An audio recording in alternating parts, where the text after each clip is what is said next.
Tapi nak gue ada bayang wong soleh kudu steril kau wong kafir lah terus gue gak tau mau sejarah. Wong Nabi Musa itu umat.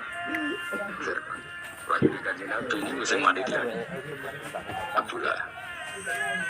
Dia semua nuduhnya biasa wae. Soalnya kurepus biasa wae. Maksudnya biasa wae penting soleh di hati soleh rezeki ya swinawas. Wae taluk gue pangeran ra usah sok suci, ra usah sok bener dewi biasa wae. Dunia kabeh kersane napa? Pangeran. Ya sudah seperti ini.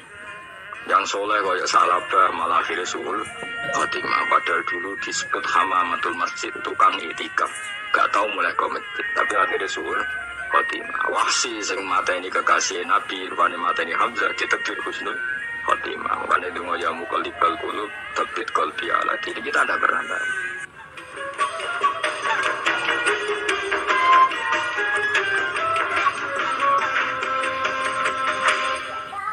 Aku urutik saya dawuh sapa Allah lahum maring ahli jannah salamun alaikum rupane dawuh salamun alaikum. Ini cerita-cerita sing gampang-gampang ya. Nah sampean kepengin paham ilmu swarga ora rasane no.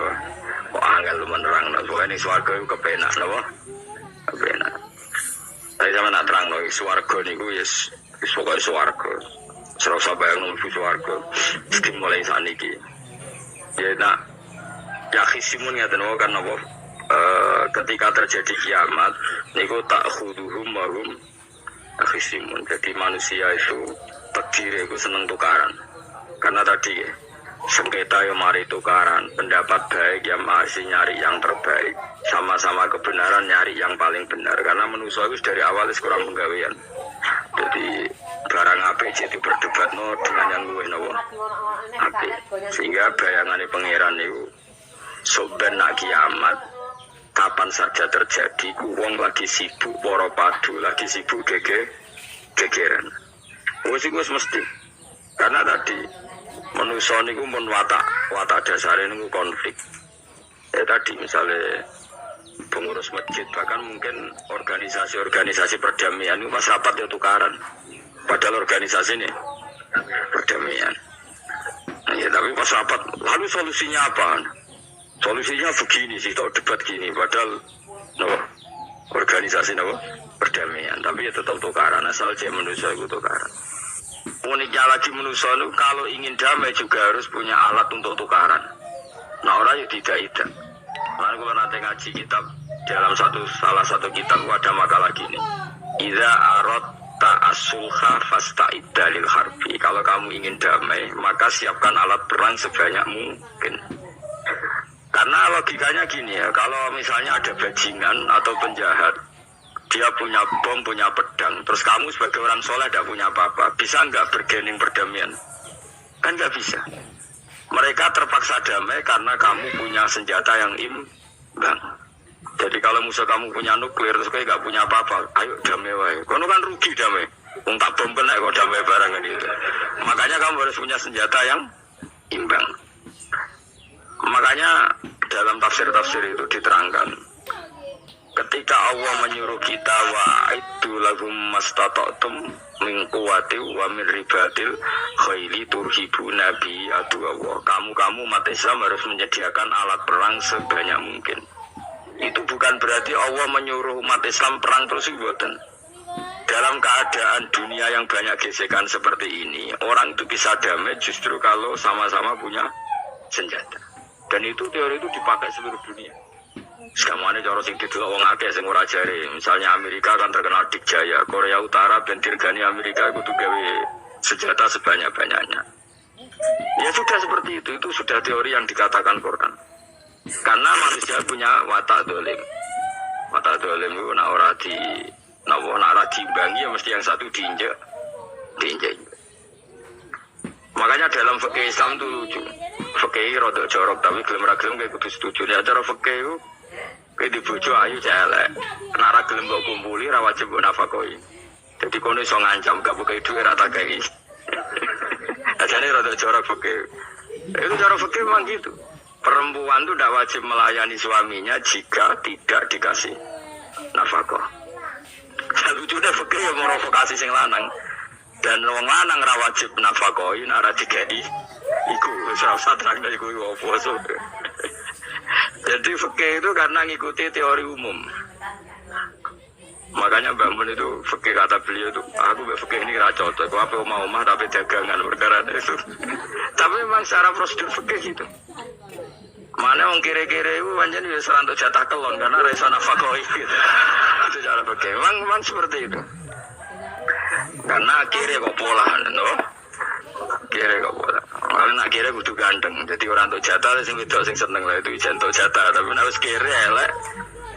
Ya wis nelongso perkarane memang jadi karena seorang istri wajib melayani suaminya jika tidak kodak nafakoi. Bahkan menurut fikih Islam itu boleh rafa. Jadi oleh rafanya hakim. Pak Hakim suami saya kira itu boleh. Dan itu bisa diceraikan oleh siapa? Hakim. Jadi rafa. Karena tadi manusia itu ya khisimun di mental konflik. Dan mental konflik itu tidak dihilangkan Allah sama sekali kecuali nanti setelah di surga. Makanya Allah ngendikan apa wa naza'na ma fi sudurihim min ghillin. Jadi sifat dengki, sifat hasud itu dihilangkan nanti setelah di surga. Hanya di dunia itu antara wong soleh ya mesti hasud. Mana ada sing ora soleh, sing soleh wae kudu hasud. Ya senine waktu Indonesia ini rebutan dari presiden iku rebutan masjid geger, bahkan rebutan ngeklaim nak sholatnya paling sah, torekoe paling bener itu ya geger. Padahal yang ngerti otoritas itu yang pangeran, tapi manusia tetap menang kalah geger. Besok sampai PT nak sing dalan ya geger. Kalau sering besok balapan itu kadang kisah nopo sampai PT sampai O itu. Karena nanti bayangannya pangeran itu ya mesti terjadi pangeran sing ngendikan kiamat itu tak khudurum warum ya khisimun. Jadi ben orang men yasinan ora paham tak tulung bangunan ora paham bangetan wa hum fi ghaflatin minha bitakhusumin wa tabayu'in wa aqlin wa syukrin. Mesti manusia itu di mental takhusum saling berebut. Makanya cita-citanya Sayyidina Ali dawuh Sayyidina Ali ana awaluman yadsu bena yadayi rahmanil khusumah dari Sayyidina Ali. Saya nanti pertama ketemu pangeran itu akan melaporkan musuh-musuh saya. Jadi cita-citanya dene. Aku lah itu rencana ngono. Aku lah itu ben seru no. Jebule bareng lapor kok ala wae nyorot. Sayyidina Ali beda wae anak gue wis lapor jebule.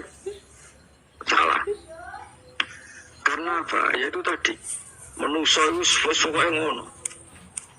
Pertama manusia Nabi Adam. Itu ya geger be malaikat. Dari pangeran Adam khalifah, dari malaikat khalifah kok manusia mesti seneng geger. Tapi malaikat protes itu geger dhewe. Wong pangeran sing duwe kawula kok ngangkat digegeri. Jadi pangeran ra trimo. Lho aku sing duwe makhluk gawe aturan kok mbok gegeri. Iku pangeran. Jadi manusia pertama itu seribet. Pertama ribet be malaikat. Bareng Qabil be Habil ya ribet be dulur. Mulai saya berkoro wedoan. Terus kunane kuno wedok mari ribet. Kalau wedok tambah ribet. Soalnya dulunya aku sering petes dinikmati no? Dinikmati. Makanya banyak orang top itu. Kalau punya kenalan banyak orang top. Itu ribet dulu di manage. Jadi ada salah satu tokoh Indonesia itu terkenal sekali. Nak pidato ora kontroversi ra iso turu, tapi nak wis pidato wong bingung kabeh iso turu. Iku saya sangat kenal orangnya. Ngerti supire takoki, "Mau piye? Tak pidato ini bingung ta?" Nah dijawab bingung kecewa deh. Lha jawab bingung sedanten seneng terus iso turu deh. Karena memang konflik itu manusia itu seperti itu. Jadi apa? Kebaikan pun makanya ada guyonan ini betul kisah nyata ini, tapi reputasi negaranya ini karena sensitif. Ada negara tertentu yang muadzin itu digaji 30 juta. Jadi orang-orang melarat dengan muadzin itu 30 juta. Naiknya BMB. Imamnya itu digaji 70 juta. Berhitung saja kalau 70 juta satu bulan, satu sholat berapa? 70 dibagi 30. Kira-kira berapa satu hari? 2 juta, sekitar 2 juta 200 lah. Gak kayak Indonesia, imamnya fakir-fakir, terus muadzinnya fakir-fakir. Dikira itu satu prestasi negara itu karena mengapresiasi, menghormati muadzin dan sebelumnya sing kiai Indonesia aja bener, matiman ke sholat terus. Mesti lah matiman ke sholat terus, lalu gajinya. Akhirnya kecewa dong. Semenjak itu orang berani cerita prestasi negara itu pada Indonesia. Dia itu bangga negaranya itu menghormati imam sampai digaji muadzin digaji. Terus dikirakan Indonesia imam Indonesia kan fakir-fakir kadang wadasannya elek imami dewe koma dewe macam-macam lah. Nah, tapi dia ini gak ngerti nak Indonesia aku pintar tukaran, pintar debat. Oh berarti ke sholat terus itu perkara gaji ini tuh. Makanya imam di sana sergap-sergap karena kalau nggak ngimami dipotong gaji. Semenjak itu negara itu nggak pernah cerita prestasinya negaranya mengelola imam. Itu dunia mari geger. Saya sering debat sama banyak kiai karena itu. Gue setuju di masjid imami digaji sama ndak. Soalnya saya partai ikhlas setuju ndak biar imam itu ikhlas. Ada yang partai realistis, mereka kan punya keluarga harus dibaji dong kalau enggak kasihan. Partai realistis versus partai ikhlas. Menang mana coba? Menurut hukumnya Allah mungkin menang ikhlas, tapi partai realistis masuk uang kok ngimami tok untuk gaji. Artinya apa? Dalam kebenaran saja bisa diperdebatkan, apalagi barang benar bebatin. Karena manusia itu punya mental wahum yakhisimun. Ya sudah seperti itu. Makanya nanti benar-benar gak ada konflik itu di akhirat. Mengenai akhir imam gak bangga. Surga ngimami masanya hebat, coba mereka digaji. Nanti man ke sholat terus ngono gaji ini. Hanya sholatnya orang Indonesia itu luar biasa. Imam-imam Indonesia tanpa gaji kok. Ya resikonya kadang mutung, itu kan gak masalah. Tapi ya gak masalah lah, tapi tetap ikhlas dibangun apa? Gaji. Kemarin gue lagi bingung saya, hafid mulai digaji, ustadz digaji, gue lagi bingung ngerti takoi. Gue berkali-kali beberapa pemprov kan ingin mengapresiasi hafid dapat insentif terus ustadz. Gue ngerti takoi, jenengan termasuk setuju apa enggak? Muni setuju, kok pendidik uang ketunyan. Muni ras setuju hafid betul duit kok oleh. Tapi mending ini, uang alim reso mikir dunia, bener-bener seperti.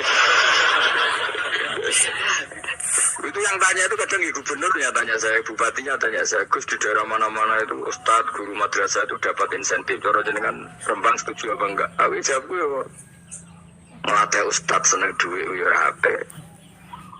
Nentang ustadz itu rezeki, ya HP. Ustadz fakir ya agak tenang. Nah, gua kan orang keramat, gak mati masalah, cara orang untuk gaji. Tapi kan tidak semua orang keramat. Kalau kan orang keramat untuk gaji tetap gagal. Tapi rata-rata ustadz kan tidak keramat. Suka keramat, bocahnya cerewet. Cek kumpul mertua. Nggak, kalau sampean misalnya jadi, nggak ini cerita wakisimun. Seman setuju nggak kalau ada hafid itu dapat insentif? Ayo, ngaco. Setuju ora? Loh, setuju hafid. Terus gue senang hafid itu mental materialistik. Setuju tak? Nggak. Terus dia setuju hafid rada duit. Mungkin ya, kalau jadi ngurusi aku. Jadi memang kebaikan saja bisa diperdebatkan.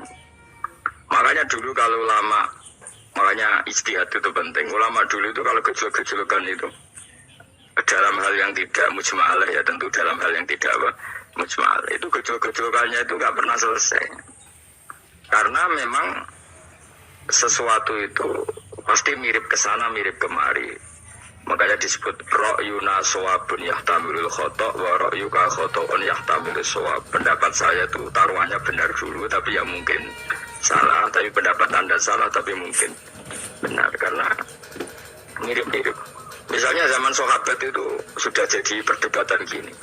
Setelah Mekah ditaklukkan Rasulullah dan setelah Rasulullah wafat dan Islam sangat-sangat kuasa, bukan sekedar kuasa lagi, sangat kuasa. Paling nggak menguasai Mekah Medina. Itu perdebatannya gini, kita keluar Medina apa enggak? Sebagian sahabat, enggak, kita di Medina, ini ardu Rasulillah, ini muhajaru Rasulillah, tempat yang dipakai hijrah Nabi. Kita keluar dari Mekah, enggak usah, sholat di Mekah itu fadilahnya sebagaimana 1000 sholat. Wah, debat gitu. Yang separuh enggak. Nguyai segoro itu apik tau. Mekah Medina sekarang sudah jadi negara Islam, tapi banyak bumi lain yang belum ada Islam. Menyebarkan Islam itu penting, enggak penting. Efeknya meninggalkan Mekah Medina. Hanya separuh sahabat yang meninggalkan Mekah Medina. Min bainihim itu orang-orang keren, Kak Sayyidina Ali. Sayyidina Ali akhirnya Sakan Al-Kufah. Dia hidup di mana? Kufah. Abu Darda hidup di Syam. Salman Al-Farisi hidup di Palestina. Karena dia milih pendapat penguyai segoro, sehingga sampai harus ditinggal. Akhirnya menyebarkan Islam kemana-mana, termasuk barokahnya mazhab itu ada yang ke Cina, terus terdampar di Selat Malaka, terus ada yang ke Aceh. Makanya banyak yang berpendapat Islam masuk Indonesia ya era apa sahabat. Tapi kalau ditanya bagaimana hukumnya meninggalkan Mekah Medina, ya buruk. Negara sebaik itu kok ditinggalkan. Tapi bagaimana hukumnya membiarkan bumi lain tanpa dai, ya buruk. Terus kejawabmu piye? Jadi dalam kebaikan saja ada perdebatan. Kayak gue lah misalnya, dia hukumnya dolan be konco traktir ya ape. Dia hukumnya traktir konco nganggu jatah belajar di bojo. Elek. Akhirnya jadi lanang-lanang jono dewi kesuruh jatah bojo atau jatah konco. Karena dia mau cukup nak ora. Ya sudah, semua manusia itu warum ya khisimun. Makanya sampean kalau beda pendapat itu sing biasa wae. Coba saya beda pendapat geger. Beda pendapat itu sudah fitrah. Tidak mungkin lah. Kita ada beda pendapat itu tidak mungkin. Di kampung-kampung kalau ada masjid speaker di mana-mana saya sering ditanya. Wadah yang bagus. Kadang ini adzan juga banter-banter. Mengerameni tonggo. Nah niat sholat harus adzan lah isteko. Ber. Sing sitok. Yo ora kudu banter ben siap. Sing sitok. Mau sedemen dipisoi tok, mergo sing ora seneng malah mau misoi tok, sing wis seneng tambah adzan pun yo. Tambah adzan rame-rame maksudnya wis. Salat kene nanti. Dulu itu perdebatannya gitu. Abu Bakar nak wiridan yang masjid itu wirih banget. Selirih-lirihnya.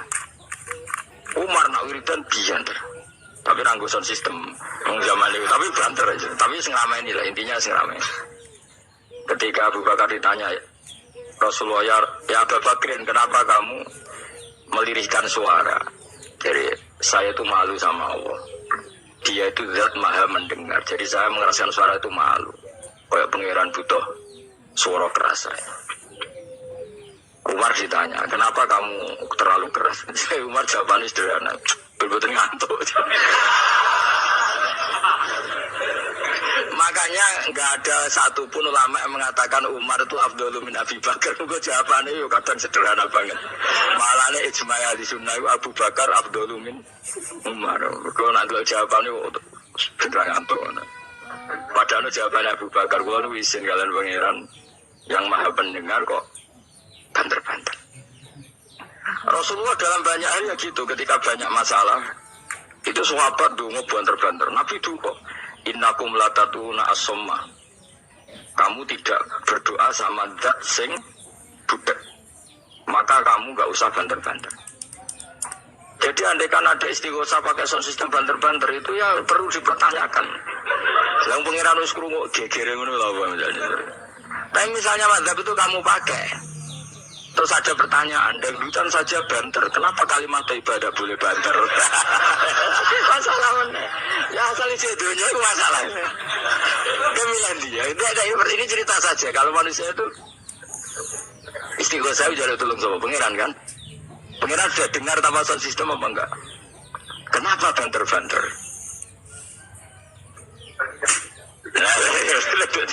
Tapi kalau tadi dibalik dangdutan saja banter-banter, kenapa ya kalimat ibadah boleh banter-banter? Jadi manusia itu memang potensinya itu ya khisimun dalam kebaikan saja. Jibril kurang kondangi itu buantai malaikat-malaikat liane. Masyhur itu siapa yang nggak ngerti Nabi Ibrahim? Nabi Ibrahim itu nabi keren. Diobong neng geni sampai Namrud. Jibril datang. Saya utusan Tuhanmu, melihat kamu mau dibakar lu simpati. Nah terus piye cari Nabi Ibrahim? Yo nak gue juk tolong tak tolong ya. Ndak saya ada minta tolong sama kamu. Mungkin bodoh aku bodoh makhluk. Kena wani ngomong dengan Jibril. Nabi Ibrahim santai. Maksudnya gue rabe aku sing nulung. Kue kondo aku tak ada no pangeran. Jadi malaikat Jibril. Jadi Nabi Ibrahim. Lu nak soal pangeran, nak soal kondo gue sebenso. Artinya ngene lho, podo kekasih pikiran itu bantah-bantahan aja gitu. Nang ngono nang partai politik ora men geger. Mana ana partai politik geger biasa, wong Jibril geger ben Nabi situ. Biasa wae. Mana kesobenan takoi mungkar nangkir utuani ben seru napa. takoi marah buka kula guru TPQ. Ngenyek wong guru TPQ sing ditakoi marah buka. Sing mulang niku kula. Sampeyan ra tau mulang malah takok. Jelas. Ayo balik. Dan itu masyhur itu, termasuk keramatnya Imam Malik itu gitu. Dia itu punya teman guru madrasah. Neng Aceh rati cetakoki mungkin nakir marbuka. Malaikat Malik matur pengiran Gusti. Malaikat jiran kandhani dia be guru tauhid itu takoki marbuka. Akhirnya pengiran nyalano malaikat itu sing jenis ngono iku coba takoki. Lucu dong guru tauhid itu takoki. Sesuai kajian Nabi bisa takoki waman Nabi juga. Perkara kajian Nabi Muhammad terus takoki waman. Iya tapi aku Nabi malah takoki waman Nabi. Makanya menurut pendapatnya ulama-ulama itu pertanyaan mungkar nakir itu tidak bisa digeneralisir. Tidak semua orang ngalami itu. Saya tidak punya rencana untuk mengalami pertanyaan itu. Karena pasti bila-bila. Nah, angger wong ngono kanjeng Nabi kena pisan. Terus kanjeng Nabi kena pertanyaan waman Nabi juga. Kan ora kebayang. Makanya masyhur itu. Sama lihat tuh di kitab Nurul Dolam itu karangannya Syekh Nawawi Al-Bantani itu sarahnya apa itu Aqidatul Awam. Yang Nurul Dolam yang sarahnya apa? Aqidatul Awam itu. Itu di karang Syekh Nawawi itu diantara keramatnya siapa itu? Sayyidina Umar. Sayyidina Ali itu pernah minta ya Allah beri saya kasaf mukasafah. Mau kepengen roh meletene Umar zaman ning dunya gerwong disentai jajal dene hubungane piye be mungkar nakir wani gak nyentak mungkar nakir. Mergo pikirane Sayyidina Ali Umar tuh ning dunya kenangannya gerwong tau disentak Umar. Jae wani gak nyentak sinten mungkar nakir. Minta sama Allah supaya ngalami kasaf itu ya mukasafah lah, mukasafah tawalam gaib. Di dunia wali biasa, akhirnya tahu banget tenang. Di dunia wali itu biasa dan itu pasti mustajab. Mukasafahnya, saudara Umar mati, kabundut terus ditunggu nih, dan minta kasaf dan tawanan. Umar tangi turus, tangi ke kuburannya sawante. Bukan akhir teko dengan wajah yang sangat mengerikan. Mesti dinali nyeritakno wajahnya itu kalkidril kali kaya ombreng sing nyala. Wes seru. Saya dinali kalah iki kiok masalah kiok. Ternyata apa? Umar bukan akhir baca kono Umar nguwatek. Kamu tahu kamu menjadi siapa kamu?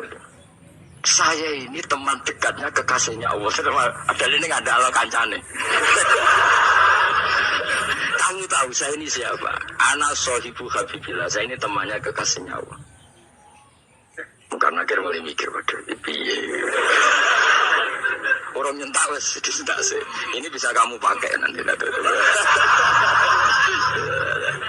Merah aku biasa berjalan ngalor itu.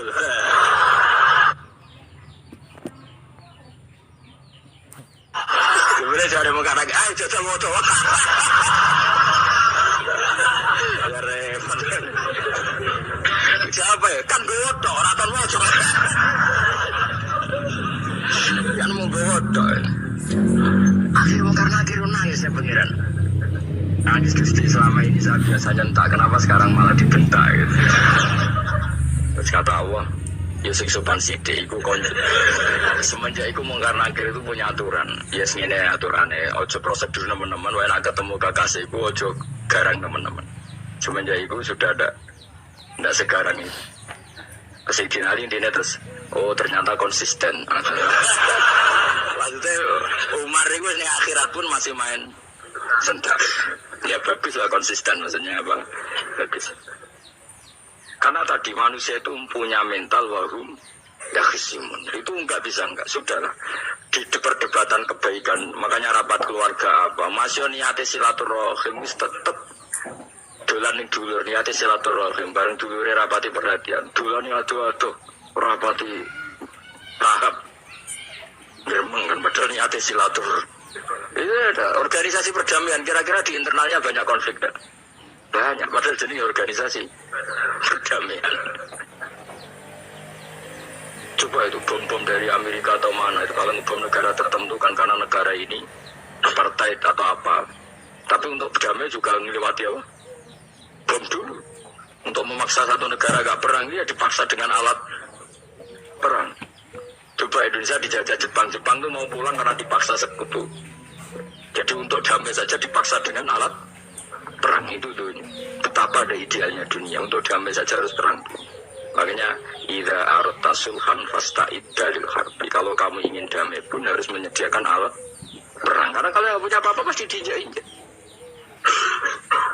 Ya sudah seperti itu, ini dunia semuanya nggak pernah sempurna. Tapi damai harus perang, harus paling nggak punya alat perang. Karena mentalnya manusia itu wahum yakhisimun. Sampai pas kiamat itu cek wahum yakhisimun. Makanya ya sudah seperti itu. Tapi nanti insya Allah baru kayak kesolehan itu perdebatannya dalam kesolehan kayak yang dialami malaikat Jibril dan Nabi Sinten Ibrahim. Malaikat Jibril empati ya karena kekasihnya Allah dibakar. Ibrahim merasa dekat sama Allah, gak perlu perantaran malaikat siapa? Jibril. Itu bagus ya, perdebatan dua orang soleh. Banyaklah Rasulullah dengan Jibril. Ya sering kadang-kadang debat, tapi perdebatan orang-orang soleh itu memang luar biasa. Coba-coba debat di Indonesia, bagi negara sebelah sisi itu. Oh, negara kami, imam masjid itu digaji gini-gini. Niatnya pokrol, coba cari ke Indonesia. Mati man ke sholat terus, lalu gaji ini. Jadi akhirnya kan, yuk malu tuh. Ternyata sholatnya terus itu karena apa? Gaji. Orang Indonesia tetap sholat tanpa gaji, tapi gerbangnya jalan terus. Loh ya, saya sebagai kiai itu sering bingung kalau ditanya gitu. Saya sering kenal bupati, gubernur. Kalau sering tanya, saya itu ingin mengkhidmati agama di Jawa Tengah atau Jawa Timur, ingin ngasih insentif sama guru Madin. Saya sebagai kiai kan bingung, mau disetuju di uang material, mau dirasa setuju, mosok ustadz tapi untuk rezeki kok ditentang. Nah, gue jenis setuju apa menolak. Ya Mustafa sing khusyuk yang setuju. Terus bosan dan lebih melarat tuh. Ayo setuju orang. Nah, aku mau ngalih ada takdir. Suara kena dipikir itu, suara kena dipikir. Ya karena tadi saya sudah seperti itu. Mohon terus nah. Wamtazil yauma ayyuhal mujrimun. Wa yaqulu lan dawu sapa wa ta'ala. Imtazil yauma. Ini oleh nafsir Imam Suyuti wamtazil yauma ayyuhal mujrimun. Terus wawune niku dilebokno lafaz yaqulu wa yaqulu. Tegese lan dawu sapa wa ta'ala dawu imtazil yauma. Imtazu misau sira kabeh al yauma ing dalem iki dina ayyuhal mujrimuna wong-wong sing dosa. Dan iki nunjukno nak zaman ning donya iku kancanan wong kafir sing ora harbi ki angsal. Mergo orang bener-bener terpisah dari wong kafir teng akhirat. Makanya ulama-ulama tidak mengharamkan misalnya ada mahasiswa Indonesia kuliah di Jerman atau gak apa-apa, yang penting jaga imannya. Karena wajib terpisah mbek wong kafir iku nak wis teng akhirat imtazul yauma ayyuhal mujrimun infaridu alil mu'minin intakhtilatihim bihim. Saat di akhirat benar-benar orang mukmin harus terpisah dari orang kafir karena alamatnya berbeda. Tapi kalau di dunia kan ada hajatil muamalah, ada hajat muamalah. Ya tadi asal tidak harbi, ada asal kafir yang tidak musyrik. Ya kan ada hajat muamalah. Ya ada hajat apa? Muamalah. Mau tidak mau. Misalnya kamu ya haji ya pakai pesawat. Bikinan Amerika. Orang Amerika bisa punya uang ya nak pesawatnya kepayon tigo haji. Kalau enggak ya ada yang rental ya bangkrut. Ya tapi kalau nak misalnya ranggu pesawat sampai melaku. Ya asal di dunia itu pasti ada saling interaksi sosial. Paham ya? Nah nanti benar-benar terpisah wamtazil yauma ayyuhal mujrimin itu nanti nanti. Jadi tidak bisa dihindari. Wamtazulan misau sira kabeh al-yauma indal midina ayyuhal mujrimuna eling-eling sing. Saya punya sekian cerita ya supaya sama tidak jadi ekstremis. Allah menakdir dunia itu sudah seperti ini. Sudah kamu tidak boleh protes. Kayak apa Nabi Musa itu Sofiyullah. Sing rumat Nabi Musa cilik sapa? Fir'aun. Ketika Rasulullah lahir itu panitiane raku Abu Lahab. Wong roh kabeh. Pas Nabi lahir kowe Abu Lahab berjasa ndi? Berjasa Abu Lahab. Abu Lahab saking senenge ponakane lahir lanang ganteng itu. Candaleme dekne mestine penting bagi dia dihibahkan ke Sayyidah Ami. Nah iki jenenge Suwaibah napa? Al-Islami. Cara Jawa wis kira sange wangi aku ndok ngewangi dulurku wae mergo duwe bayi. Kayak apa? Dia yang tasakuran, yang ribet, karena kekasih pangeran di rumah Abu Lahab, Musa di rumah Fir'aun. Ini dunia serai dia. Ya sudah seperti itu, kamu mau apa? Lah pangeran yo ora risi tenang ae. Misalnya Abu Lahab protes, kalau nanti ngurmat kekasih jenengan, iya dunia aku sih monggo. Selesai kan? Dunia aku dipangan kekasihku, selesai kan? Misalnya Fir'aun protes, riyen sing ngurmat Musa kula lho Gusti. Aku dunyane sapa? Dunyane jenengan yo masalah opo? Pangeran santai wae. Tapi aku ada bayang wong soleh kudu steril kau wong kafir lah terus gue gak tau mau sejarah. Nabi Musa itu umat Firman. Lahir kanjeng Nabi ini musim manitia nih. Abu Lahab. Ini semua dunia biasa wae, soalnya urip biasa wae. Masih biasa wae, penting soleh, di hati soleh, rezeki yasmina bos. Wae taluk gue pangeran, rasa sok suci, rasa sok bener dewi biasa wae.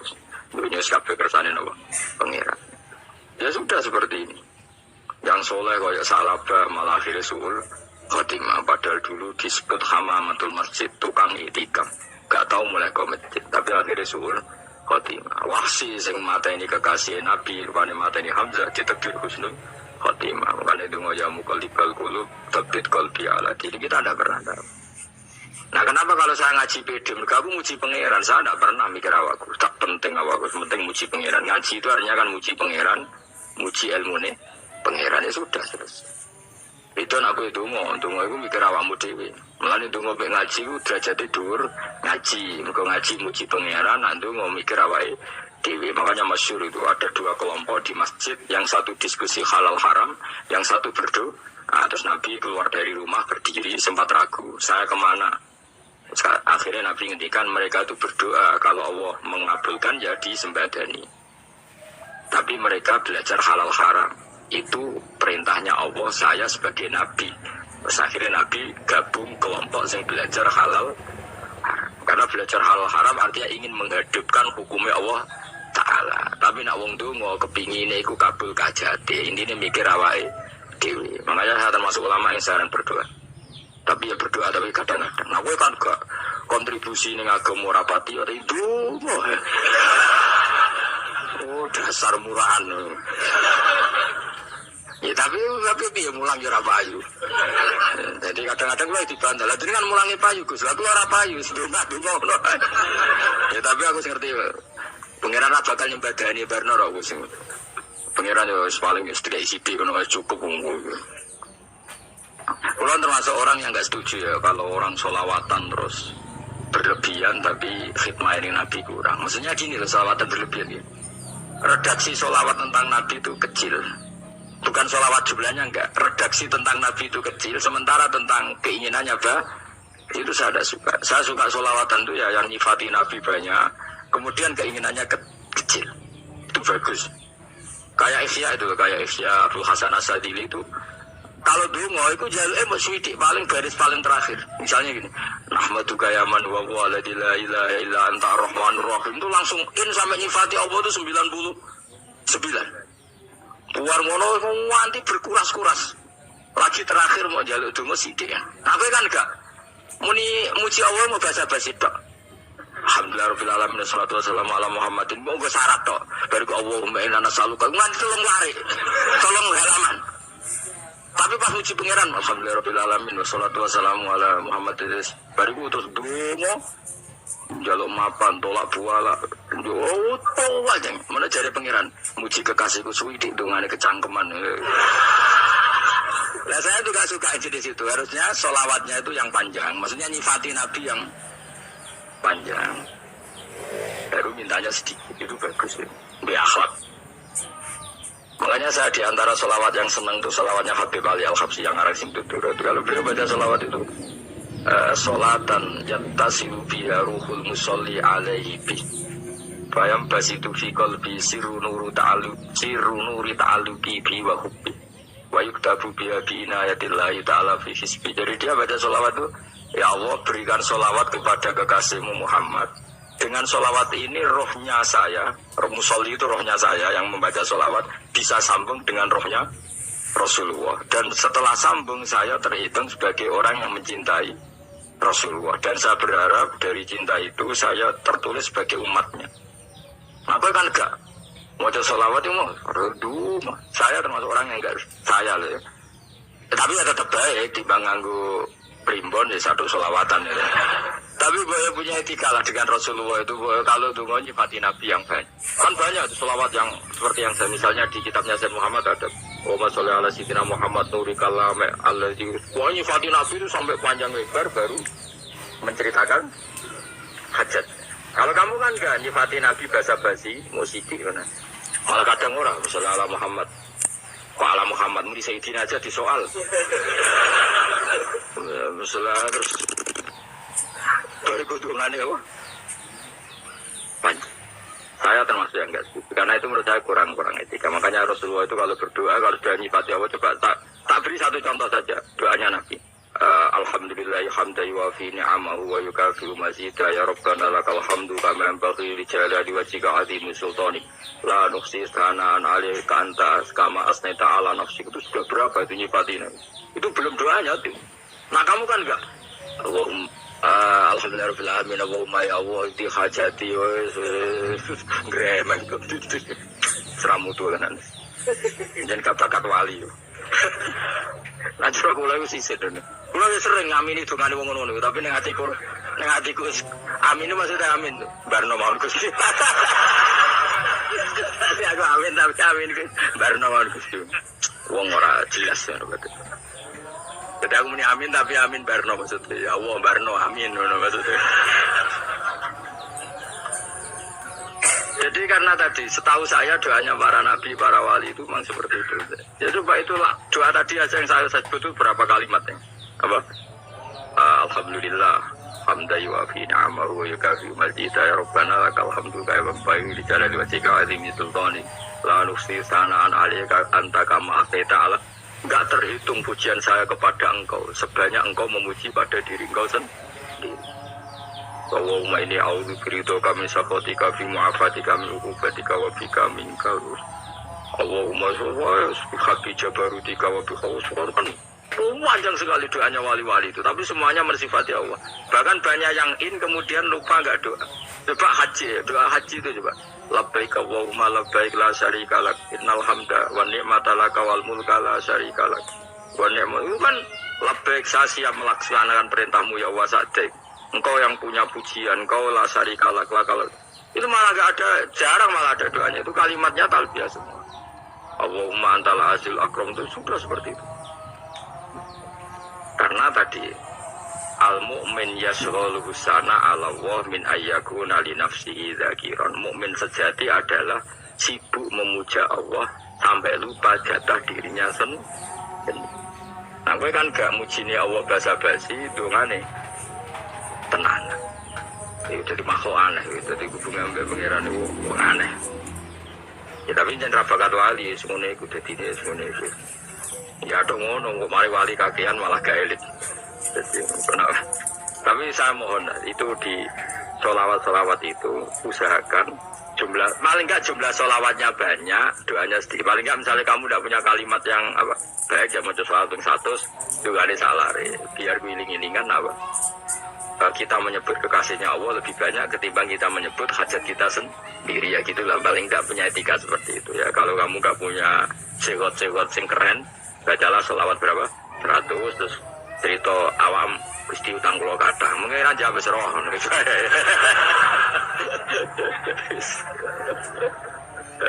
tapi kan kita menyebut kekasihnya sampai 100 nyebut utang bisa no coba nyebut kekasih bisa nyebut utangnya 100 berarti yang gimana ditakoi pangeran gue nyebut kekasih kumbiro bisa nyebut utang 100 dasar rayu utang ya ada saya termasuk orang yang nggak setuju tadi. Jadi kalau apa redaksi sholawat cari yang mujinya Nabi lebih apa lebih baik. Nah, karena itu nanti lebih diridhoi Allah Taala. Coba Allah sendiri kalau nyebut nabinya itu hitung saja. Laqad ja'akum rasulun min anfusikum, dari rasulun min anfusikum, seorang rasul yang sejenis dengan kamu. Terus azizun, orangnya sangat terhormat. Alaihi ma'anitum, rasul ini siap menanggung apa yang kalian tidak mampu. Kira bakal mlebu swarga baru kaya syafaatnya Nabi akhir mlebu swarga. Kira kelar korban Nabi tahu korbankan kita semua. Dokha Rasulullah bikab syai'ini tersada an ahli wa ada aman lam yutokhi min mati ijni alihima anitum. Nabi menanggung apa yang kalian berat. Azizun, Nabi itu Ali. Terus harisun alikum, Nabi sangat berkomitmen menyelamatkan kalian. Haris itu keinginan yang berlebihan, itu jadi apa? Haris itu namanya ngungseng, keinginan yang over. Nabi itu sangat berkeinginan kita ini maslahat. Terus bil mu'minina raufur, Allah yang super saja kalau nyebut nabinya nyifati sebanyak itu. Ada ayat lagi misalnya, Rabbana wab'ats fihim rasulam minhum yatlu alaihim ayatika. Muhammad itu siapa? Seorang rasul yang membacakan ayat-ayat Allah. Wa yu'allimuhum, seorang rasul yang mengajari mereka Alkitab wal hikmah. Wa yuzakkihim, seorang rasul yang membersihkan akhlak-akhlak kita. Jadi artinya Allah punya tradisi kalau nyifati rasul itu banyak. Juga nyifati orang-orang sekeliling Rasul. Makanya menurut saya madhab Syiah itu nggak pas. Karena Allah kalau nyifati Rasulullah itu jika nyifati orang-orang di sekeliling Rasulullah, dan itu dengan pujian, yaitu Muhammadur Rasulullah walladzina ma'ahu asyidda walal kufar ruhama'u bainahum tarahum ruk'an sujada yabtaguna fadlan minallahi warid wa nasimahum fi wujuhihim min athari sujud. Itu kan panjang sekali. Dan orang-orang sekeliling Muhammad adalah begini. Kayak apa Allah muji para ashabu Rasulullah? Masa kita ikut kelompok yang menghina ashabnya Rasulullah? Makanya kita tetap madzhab ahli sunnah wal jamaah, yaitu mencintai semua sahabat. Karena Allah saja yang Tuhan mensifatinya dengan sehormat itu. Mensifati apa? Ashabu Rasulullah. Disifati orang-orang yang saling kasih sayang sama orang mukmin. Tarahum rukaan, sujud dan komitmen hidupnya untuk rukuk dan sujud. Si mahum fi wujuhim min asari sujud. Udah asari sujud harus diterjemah, nanti sensitif. Cuma setahu saya asar sujud itu nanti setelah di akhirat orang sering sujud itu jabahnya itu ada nurnya. Tapi kalau ada yang nafsirkan asari sujud itu warna tertentu ya semboy. Itu sensitif. Yang jelas asari sujud itu ya sudah seperti itu. Seneng kamu kok hasut. Kowe nyen provokator, nah ono apa ya? Ada hal yang begitu terus mau berlebihan. Teke yakisimun. Nah, aku ora ada kepentingan pokoknya ayat si mahum fi wujuhim min athari sujud, bahwa dalam jabahnya itu ada asari sujud. Itu masyhur kan, saya terangkan ya, tapi gue jauh sensitif loh, biasa wae. Suatu saat Rasulullah itu ngendikan begini, nanti saya kata Nabi akan nyafati kalian semua. Sahabat-sahabat tanya, ya Rasulullah dengan sekian miliar orang bagaimana kamu mengenali kita? Saya ulang lagi, suatu saat saya nanti akan nyafati kalian karena saya kenal kalian. Maksudnya di akhirat.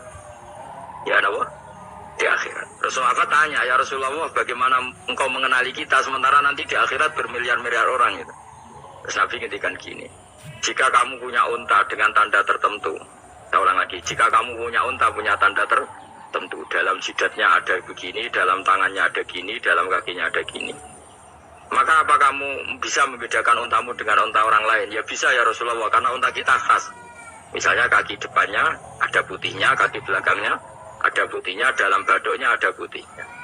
Kata Nabi, inna ummati yut'auna yaumal qiyamati hurran muhajjalin min asaril wudu. Nanti umatku nanti wajahnya juga bersinar, tangan kakinya juga bersinar. Jadi asar itu saya pastikan secara riwayat itu akhirat, maksudnya tentang akhirat. Tapi bahwa yang di dunia ada yang memulai asar itu di monggo mawon. Loh itu bagus kan, artinya ekspresi percepatan. Tidak apa-apa loh, daripada kalau gue jelas ini gitu. Maksudnya ya orang ngetok ya panjang jarang sujud tenan loh.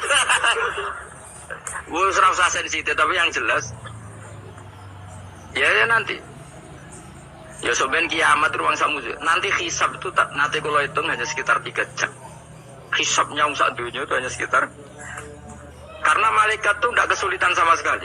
Awarai ya, ini nggak akan salah saya dalam hal ini karena riwayatnya sahihah.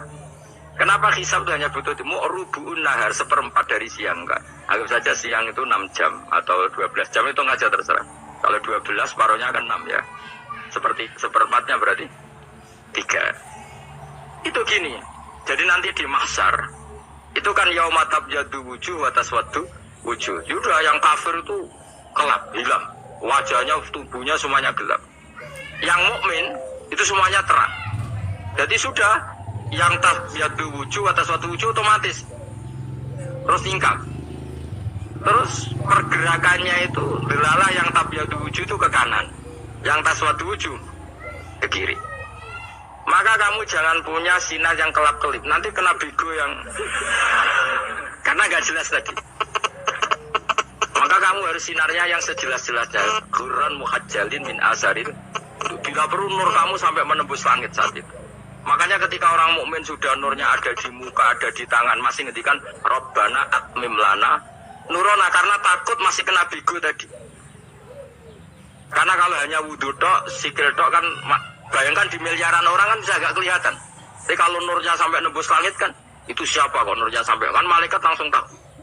Lani hafal Quran, alim kan insya Allah nurnya itu. Sama zaman itu masih berdoa Rabbana atmim lana, sempurnakan nur kami. Karena nanti identifikasi malaikat berdasar tadi, kalau ada nur berarti diletakkan ashabal yamin, kalau nggak ada nur ashabal yamin. Nah malaikat yang dibawa bigu itu kira-kira detail gak? Dugaan saya kalau kelap-kelip pasti kena simal di kuai partai kiri, mesti kan. Omna sing wudune mau dulet sirah tok sithik.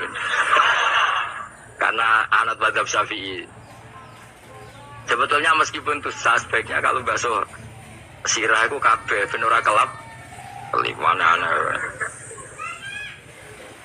Mana-mana pepes terus dulat-dulat tok. Oh itu sebenarnya ya itu. Kelap-kelip. Ya sudah ya. Setelah itu kata ngendikane pangeran yu'raful mujrimuna bisimahum fayukhadu bin nawasi wal aqdam. Orang-orang pendosa kelihatan maka diletakkan di kiri. Nah sama yang orang-orang baik si mahum fi wujuhim min asari. Jadi ayat itu jelas tentang akhirat. Tapi kira usah terus provokasi. Karena kamu koyak risimun maksudnya provokator. Jadi nanti yang mukmin jelas nurnya. Lah nur ini nanti dengan kadar iman kamu, perilaku kamu. Ada yang kelap-kelip, ada yang kelap-kelip ini yang kena bigo itu tadi. Nanti setelah kena bigo ikut ashabi simal, yang kelap-kelip disortir lagi malaikat yang bagian detail kan ada nanti. Lah ini terus ditubir neraka. Yang kafir bener-bener neraka, yang ini ditubir neraka. Itu nanti ini yang ngel-ngelo kanjeng Nabi digoleki ya ini itu. Mana sakit kanjeng Nabi, mana ono kiai soleh darani, nah iso soleh dhewe sakit Nabi mergo terus goleki di umatku sing kelap-kelip itu. Dicari di syafaat. Ya, imma langsung dituruti Allah, wa imma diubasinin rokok. Ya terserah rencanamu piye kon aku kowe. Tapi yang jelas apa?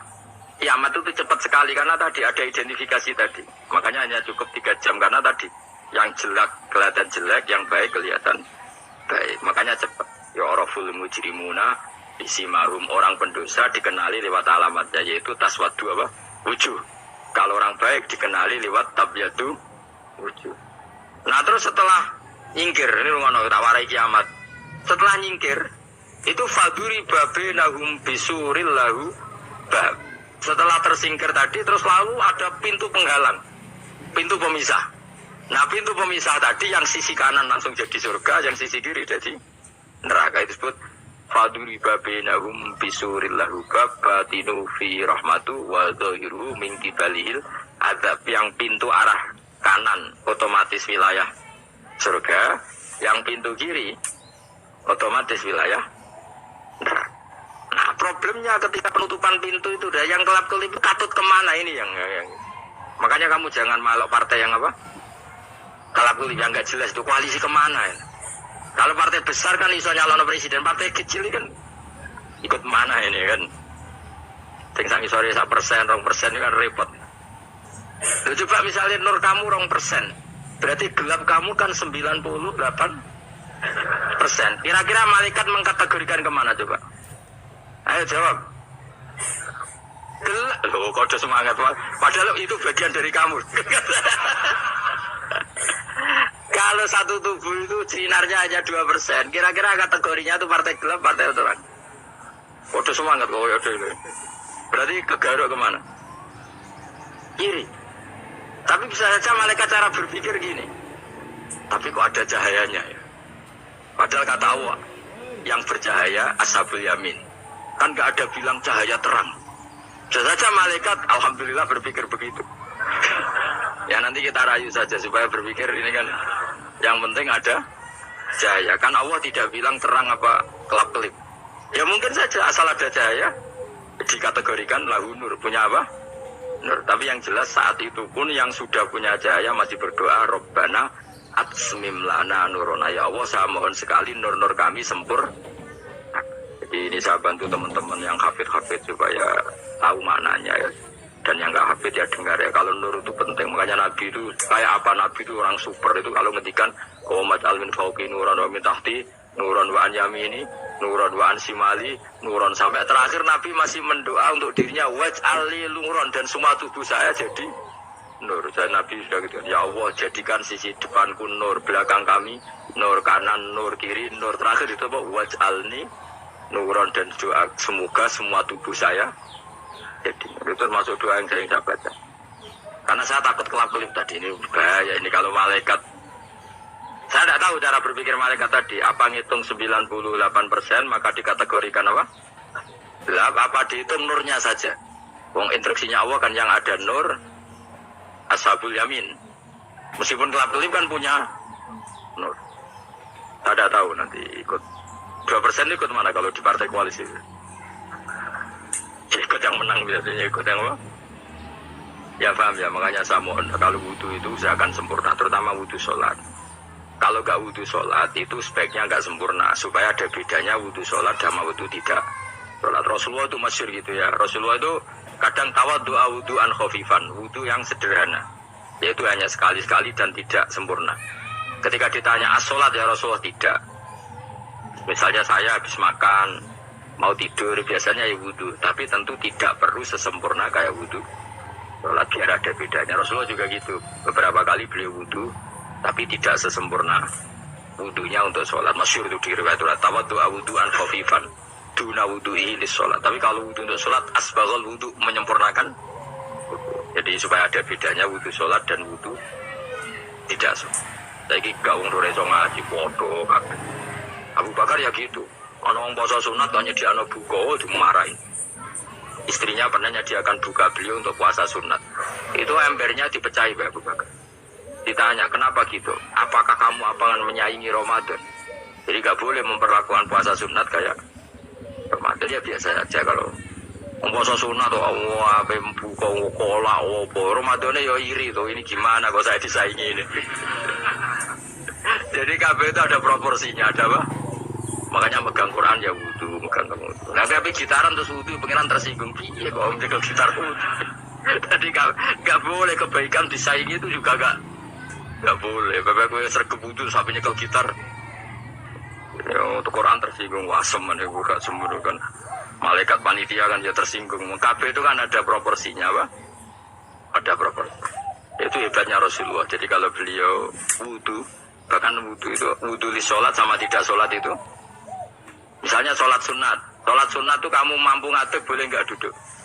Boleh. Kalau sholat fardu nggak boleh, biar ada bedanya. Fardu itu spesial, nggak boleh, harus berdiri. Kalau sunat pun harus berdiri. Fardu tersinggung, iya sunat kok nyanyi aku kan gitu kayak. Ya, makanya sholat fardu wajib berdiri ya. Sholat sunat boleh duduk meskipun mampu loh ya. Nggak boleh sama, sholat sunat pun harus berdiri. Berarti ada sunat menyaingi fardu. Ya jelas ya, jadi aturan main itu harus jelas, nggak boleh. Makanya Abu Bakar itu nggak mau kalau ada orang puasa sunat kemudian apa? Abdul bin Mas'ud lebih parah, dia itu tukang nyuwepeng orang yang selalu sholat duha. Makanya saya itu duha itu jarang, karena takut kena sweepingnya siapa? Abdul bin Mas'ud. Itu ada orang khusyuk tiap hari duha, disweeping sama dia.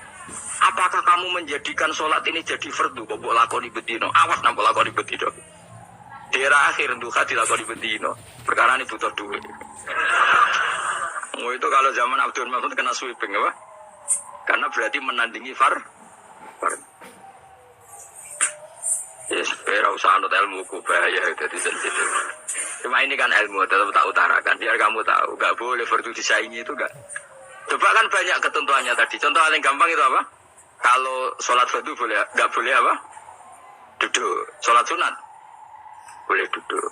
Sholat sunat boleh di kendaraan sesuai jalannya kendaraan. Ayo nama tawajjah bi rohilatu. Kalau sholat fardu, kalau kamu naik unta harus turun untuk memastikan di kiblat. Jadi banyak. Sholat sunat kamu dalam keadaan najis sudah tidak boleh dilakukan. Kalau sholat fardu, karena saking pentingnya fardu, meskipun dalam keadaan najis yang menemukan alat sesuci harus tetap sholat. Jenenge sholat dihormatil waktu, karena nggak boleh fardu ditinggalkan. Meskipun nanti harus dah, karena nggak boleh mengalahkan fardu, meskipun itu oleh najis. Jadi misalnya kamu pergi hanya bawa satu celana, kemudian di terminal atau apa kena najis, kena uyah sampean misalnya, kamu harus tetap wudu dan sholat. Karena nggak boleh fardu ditinggalkan. Meskipun nanti harus dah, karena sholat kamu tidak sempurna. Dalam keadaan celana kamu najis, boleh nggak sholat sunat? Oh, nggak boleh. Karena kalau fardu itu darurat, memang suatu yang harus, maka dilakukan. Tapi kalau kamu dalam keadaan nggak suci, nggak boleh melakukan sholat apa? Sunat. Karena fardu itu spesial, apa? Spesial. Bukan kalau terus nanya. Wamtazil yauma ayyuhal mujrimun. Ya, jadi orang mujrimun harus terpisah dari orang apa? Mukmin. Dan yang keharusan itu ketika di surga. Tapi kalau di dunia ya boleh muamalah, boleh. Ya muamalah yang halal maksudnya. Infaridu tegese misal sira kabeh ana mukminin asing pira-pira mukmin intaktilatihim. Nalikane campure kufar utawa al mujrimin bi iklan al mukminin. Rujuk iku wale boten apa. Maksudnya rujuk itu awalnya kisah intaktilati mukminin bi iklan kufar atau kufar ning mukminin. Alam ahad ilaikum ya bani Adam. Alam ahad ana ta ora merentano ingsun ilaikum maring sira kabeh. Amurkum tegese ana ta ora merentano ingsun kuming sira kabeh ya bani Adam ae bani Adam. Ala lisani rusuli ing atase lisane para utusan-utusan ing. Bukankah saya telah merintahkan kamu wahai bani Adam Allah ta'budu setan. Yen ora menghamba sira kabeh setan ing setan. Ketikane pangeran kowe ijek kanut setan cek menemen bukankah sudah saya perintahkan kamu tidak boleh diperbudak napa setan. Maknane la tuti tegese aja taat sira kabeh ing setan. Inna usatamne setan laku maring sira kabeh aduun musuh mubinun kang jelas. Bayinul adawati banget musuhane. Lah wong setan musuhmu kok malah mbok nut bocah kok sarap ngono. Karuan musuh kok di nut anut ya pangeran mergo Allah wali fid dunya wal akhirah. Wa ani budune lan yen to nyembah sira kabeh ning ingsun. Wa anune kelakuan budu nyembah sira kabeh ning ingsun wahidu tegese nglakoni ya tauhid sira kabeh. To mengesa kano sira kabeh ning ingsun. Wa ati ulan to atau sira kabeh ning ingsun. Harusnya kita hanya ibadah ning Allah Subhanahu wa ta'ala, karena dia yang menciptakan kita, tempat kita kembali. Setan itu tidak siapa-siapa, makhluk yang hina, yang lemah, pokoknya malah to'at. To'at yang nenggone dat, sing super, sing gawe kita, sing memberi rezeki kita, dan dat yang kita kembali. Assalamualaikum warahmatullahi wabarakatuh.